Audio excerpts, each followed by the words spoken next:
Green lights mean go, advance, carry on, continue. On the road, they're set up to give the flow of traffic the right of way, and when scheduled properly, more vehicles catch more green lights in succession. They say proceed. In our lives, they are an affirmation of our way. They're approvals, support, praise, gifts, gas on our fire, attaboys, and appetites. They're cash money, birth, springtime, health, success, joy, sustainability, innocence, and fresh starts. You see, we love green lights. They don't interfere with our direction. They're easy. They're like a shoeless summer. They say yes and give us what we want. Green lights can also be disguised as yellow and red lights, a caution, a detour, a thoughtful pause, an interruption, a disagreement, indigestion, sickness, and pain.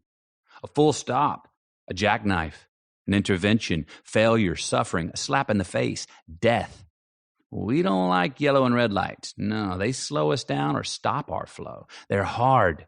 They're a shoeless winter. They say no, but sometimes give us what we need. Catching green lights is about skill, intent, context, consideration, endurance, anticipation, resilience, speed, and discipline.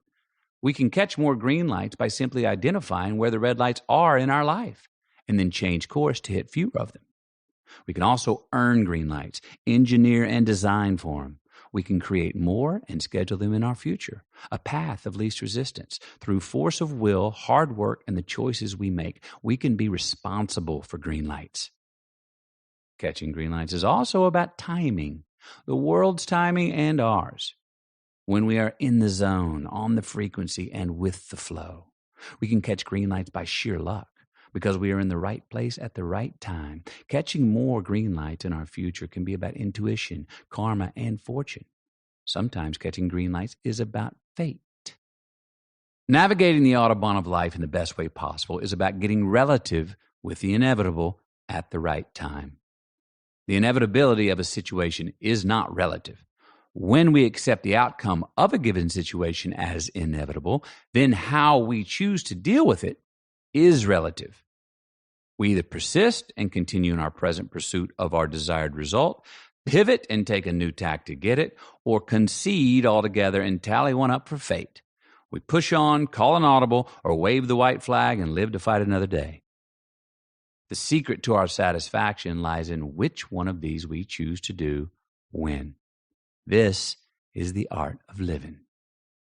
I believe everything we do in life is part of a plan. Sometimes the plan goes as intended, and sometimes it doesn't. That's part of the plan. Realizing this is a green light in itself. The problems we face today eventually turn into blessings in the rearview mirror of life. In time, yesterday's red light leads us to a green light. All destruction eventually leads to construction. All death eventually leads to birth. All pain eventually leads to pleasure. In this life or the next, what goes down will come up. It's a matter of how we see the challenge in front of us and how we engage with it. Persist, pivot, or concede. It's up to us, our choice, every time. This is a book about how to catch more yeses in a world of no's and how to recognize when a no might actually be a yes. This is a book about catching green lights and realizing that the yellows and the reds eventually turn green. Green lights. By design and on purpose. Good luck.